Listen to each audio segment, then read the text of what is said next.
They banned him from his own home. Unaware the so-called driver they mocked was the billionaire father who built it brick by brick. The morning sun spread a thin, forgiving light over Lekki Phase 1, washing the cobblestones in gold as traffic hummed beyond the tall white fences. Amara balanced a box of fragile fabric samples on one hip and her phone on the other, juggling deadlines, clients, and a heart still tender from disappointment. The driver borrowed from the mansion next door waited by the gate, tall, dark-skinned, calm behind simple sunglasses. He looked too composed for the chaos of her life. "I beg, please handle that box carefully," she said, irritation coating the words. He nodded once. "Yes, Ma." That quiet confidence unsettled her. He didn't sound like staff. He sounded like a man who'd owned everything before. She brushed past him toward her dented Toyota. Her friends Beezy and Kimmy stood nearby, their laughter sharp as Legos heat. "See as Madame Day form boss," Beezy teased. "Imagine dating a driver." Amara forced a laugh. "I beg, leave him, Jor. I just need help with deliveries." Inside she burned. People judged too quickly, by shoes, cars, accents. Still, she let them laugh. Exhaustion had stolen her fight. The driver loaded the boxes without a word, movements precise, almost rehearsed. When he shut the trunk, he wiped his hands with a folded white handkerchief, immaculate, monogrammed faintly with the letters AO. Traffic was cruel that morning. 3 clients canceled before noon. By 4 p.m., her phone battery and her hope were both at 2%. Rain began to fall, heavy, honest Lagos rain that smudged mascara and blurred dreams. When she reached home, her little brother Chike met her at the gate clutching a half-torn homework sheet. "Did you buy bread?" he asked. She crouched, kissed his cheek. "Tomorrow, my love. Tomorrow." Later that evening, the landlord knocked again, gentle but firm. 2 months rent overdue. Amara smiled politely, promised soon, and closed the door before he could see her eyes. In the corner of the sitting room, her late mother's photo watched silently, a reminder of promises Amara still intended to keep. The next morning she spotted the driver again. He parked a gleaming SUV outside the mansion, then hurried to shelter an elderly woman in a wheelchair before the rain returned. That simple kindness softened something in her. When he turned, their eyes met briefly, his steady, hers curious. Later that week, her ex Damilola swaggered into her small studio uninvited. Once her investor, now a smug competitor, he looked around with an exaggerated sigh. "So this is where your dreams came to die, eh? I hear you're using drivers as models now." Before she could reply, the driver, AO, appeared at the doorway holding the forgotten spool of lace. "Madam, you left this in the car," he said. Damilola snorted. "Perfect. Your errand boy delivers better than you so." Amara's cheeks burned. "Get out, Dammy." He left laughing. Silence hung heavy until AO spoke, voice low. "Don't mind men who measure success by noise. Water doesn't need to shout to flow." She blinked. "Is that some proverb?" He shrugged. "It's how I stay sane." Something about him, the patience, the mystery, lingered in her mind long after he left. Days became weeks. Every morning he appeared at the gate, helping quietly with deliveries, greeting Chike with a fist bump. Neighborhood gossip called him the loyal driver. Amara began calling him friend. Orders grew steadily. Small debts vanished mysteriously. Suppliers who once refused her now extended credit. Every invoice arrived stamped paid in full. She never asked why. Some miracles deserved their mystery. One humid night, she found him repairing her car's headlight, sleeves rolled up, hands steady in the dim glow of a phone torch. "You don't have to do this," she said. He looked up, eyes reflecting the light. Sometimes helping quietly is the loudest way to care. Her breath caught. For the first time since her mother's funeral, she felt safe enough to smile. A week later, an email changed everything. Golden Haven Events wanted her to design the bridesmaid gowns for a society wedding, the same wedding Damilola's new fiancé was hosting. The paycheck could save her home. She screamed, hugged Chike, and cried all at once. Across the street, AO watched from beside the wheelchair-bound woman, a proud smile softening his face. "Go and tell her," the old woman whispered. "Don't hide forever." "Soon, Mama," he said. "I need her to see the man, not the money." "Then show her both honestly," she replied. Humility is not pretending to be less. It's remembering what more really means. That night, Thunder rolled above Lecky like distant applause. Amara worked under candlelight, needle flashing, lips moving in silent prayer. Outside, Ao stood under the veranda rain, looking at the home he once owned, the home that now called him driver. He smiled, almost sadly. Redemption, he knew, required patience and love that didn't depend on titles. The invitation glittered like redemption itself. Golden Haven Events presents The Wedding of the Year. Amara held the card against her chest, trembling. Her sketches would walk that marble aisle. Her brand would finally matter. She whispered a quiet thank you and looked across the street. Ao was polishing the mansion's black SUV, earbuds in, humming softly.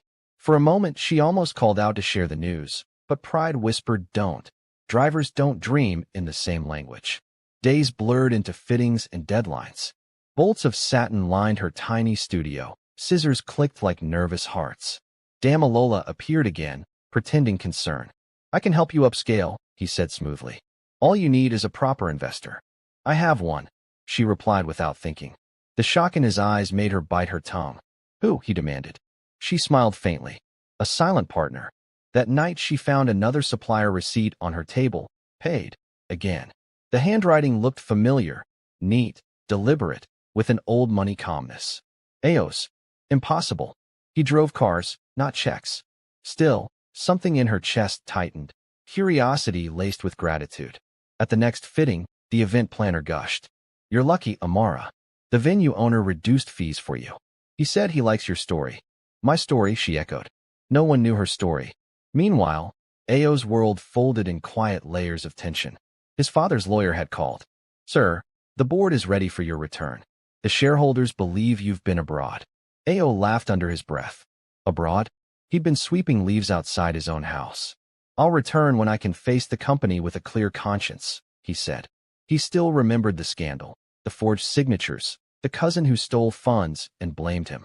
Walking away from his billionaire empire had felt like exile, but it bought him something money never had, peace. And then he met Amara. By mid-June, the pressure mounted. Amara worked through nights, needle pricking her fingers until blood dotted white lace. Chike slept on the couch beside her, whispering in his dream, Sis, we'll buy bread tomorrow. She smiled through tears. Yes, tomorrow. One evening, rain hammered hard enough to drown thought. A knock came, urgent. She opened the door to Damalola, dripping expensive cologne and malice. I know your secret, he hissed. You think you can outshine me at my fiancé's wedding? You're using a rich man's pity money. She folded her arms. Leave, dammy. He smirked. Maybe I'll tell the press your so-called driver bankrolls you. Let's see how many elite brides want charity gowns. The threat hit deep. She slammed the door, but her hands shook. Was Ao really behind the payments? And if so, why hide? That night, she walked into the rain, crossed to the mansion gate. Ao was there under the guard light, writing something in a small ledger. Did you pay my debts? She demanded. He looked up slowly. What if I did? Then why pretend to be a driver? He hesitated, water sliding down his face. Because sometimes you have to lose everything to know who you really are. That's not an answer. He smiled sadly. It's the only one I have for now. She turned, heart thrumming with anger and confusion, yet beneath it all a strange relief. The pieces were starting to make sense. 2 days later, the rehearsal wedding fitting unraveled. The event manager stormed in holding a tablet. Amara, your ex just posted that you stole designs from his label. What? Her voice broke. The screen showed her sketches side by side with Damalola's logo. Same patterns, same colors, a perfect trap. Clients withdrew their orders within hours. Rent deadline loomed again. Desperation made her run to Ao's gate, but the guard said, Oga travel go Abuja for 2 days. Of course, she muttered. When everything burns, the firefighter's gone. In Abuja, Ao wasn't resting. He met with lawyers to finalize paperwork that would quietly restore his name and assets. His mother called. Son, don't hide your heart too long. Love needs a roof of truth. Back in Lagos, Amara worked anyway. She refused to let Damalola's lies define her. At dawn on wedding day, she delivered the finished gowns herself. As she entered Golden Haven, her hands trembled, not from fear, but from resolve. Madam Amara? A security officer asked. Yes. Your clearance is ready. The owner said your family. She froze. Family. Before she could ask more, the doors opened to music and perfume. Chandeliers sparkled. At the front, beside the altar, a familiar man stood in a tailored suit. No cap, no uniform. Ayo. Every whisper in the hall rose and fell like waves. Damalola's face paled. Wait, that's the driver. Ayo's voice echoed, low but clear. I'm Ao Okonjo, executive chairman of Okonjo Holdings, and this venue belongs to my late father. Gasps rippled. Today I'm not here to embarrass anyone. I'm here to thank the woman who taught me that dignity doesn't need a title. He looked at Amara, eyes steady. She could barely breathe. Every rumor, every assumption shattered in a heartbeat. But the shock wasn't over. A crash sounded behind the altar. Damalola's fiancé had collapsed. Chaos spread. Ao rushed forward instinctively. The same hands that once drove her car, now steady under emergency lights. Within minutes, ambulance sirens sliced through the music. Amara followed to the hospital, half out of duty, half in shock. As they waited in the corridor, Ao sat beside her, head in hands. She'll be fine, she whispered. He nodded. I just didn't want the truth to come like this. She studied him quietly. All this time you were a billionaire. He smiled without humor. Just a man learning to be human again. Outside, rain began to fall once more, soft, forgiving, as if the city itself exhaled. The wedding was ruined, but somewhere in the wreckage a different story was taking root. One built on truth instead of appearance, love instead of status. The hospital corridors smelled of disinfectant and fresh regret. The wedding that should have made headlines for love now filled gossip blogs with scandal and shock. Amara sat quietly beside the vending machine, her dress still damp, her heart an unfinished story. Across the hall, Ao paced near the nurse's station, phone pressed to his ear as lawyers confirmed that the defamation suit against his name was officially dropped. Justice, finally, but victory felt hollow when he looked at her face and saw hurt. He approached slowly, cautious as if walking toward a wounded animal. Amara, he said, voice soft. She didn't look up. You lied to me. I hid, he corrected. There's a difference. Her laugh cracked like glass. Oh, really? Tell me, Mr. Billionaire, what's the noble difference between a lie and a disguise? He sighed. When I lost my company, everyone vanished. I needed to know if I could still be respected without a title. Then I met you. Working, fighting, never giving up. You reminded me what real wealth looks like. She turned to him then, eyes wet but steady. You think a few kind words will erase months of pretending? No, he said simply. But maybe they can start healing what pretense broke. They sat in silence until the nurse came out. The bride's fine, she said gently. She just fainted from stress. Relief swept through them both, and for a moment, their anger softened into quiet understanding. Outside, cameras flashed. Paparazzi had arrived, hungry for headlines. Billionaire Ao Okonjo revealed.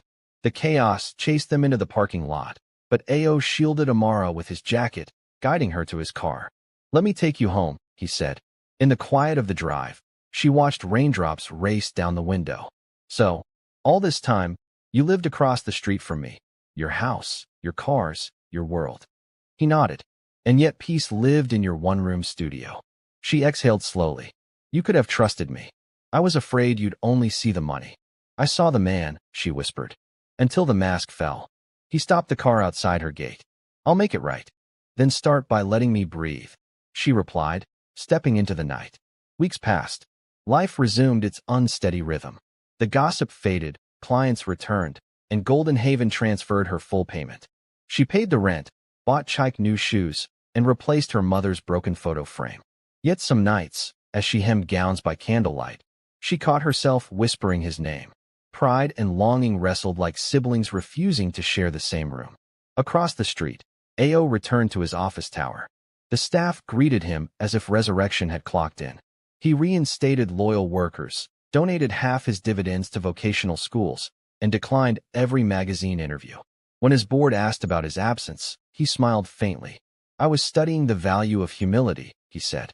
But at dusk, when the city softened and traffic lights blinked like tired eyes, he'd find himself driving down Amara's street, engine off, watching her window glow with sewing lamplight. One night, he left a note in her mailbox. Not charity. Partnership. If you'll have it. He didn't sign his name. only drew a tiny thread and needle beside the words. Amara found it the next morning, heart trembling. For a week she said nothing, but her smiles came easier, her laughter louder. When Chike asked why, she said, "Sometimes forgiveness feels like sunlight after too much rain." Months later, an invitation arrived again, this time with her name embossed in gold. Okonjo Foundation Inaugural Gala, honoring local talent. She almost didn't go, fearing the same eyes that once mocked her. But Chike tugged her hand. "You always tell me courage is our uniform," he said. So she went. The ballroom shimmered with glass and grace. Reporters swarmed, lights flared, but when Ao took the stage, his voice steadied the room. "We build houses and companies, but the strongest foundation is still love," he said. "This foundation began with a woman who taught me that kindness doesn't wear designer suits." Applause rippled. Amara's breath caught as he extended his hand toward her table. "Amara Chukwuma, would you join me?" Every step felt like forgiveness learning to walk. She joined him under the chandeliers, eyes glistening.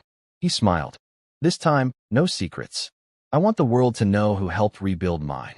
She shook her head softly. "No world, just us." He laughed, a sound lighter than any wealth could buy. "Then maybe that's enough." They didn't kiss. They didn't need to. The room filled with a warmth that made every witness quiet, as though even money itself paused to listen. Later, as they stood on the balcony overlooking the city lights, Ao said, "You once told me to start by letting you breathe. May I stand beside you while you do?" She smiled, eyes reflecting Lagos skyline. "Only if you promise to keep breathing too." He nodded. "Deal." Below them, the city roared, traffic, dreams, life continuing.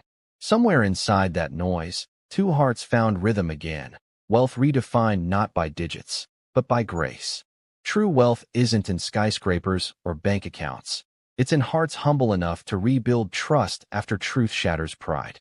Ao learned that power without empathy is noise, and Amara discovered that forgiveness can be more profitable than revenge. When love returns clothed in honesty, even the richest soul bows to peace.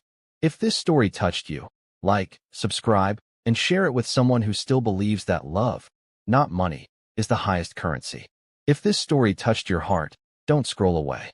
Click the video on your screen to watch the next Elmerem story, where another soul learns that love outshines money, and forgiveness builds fortunes no billionaire can buy. Stay with us. Your next favorite story is waiting.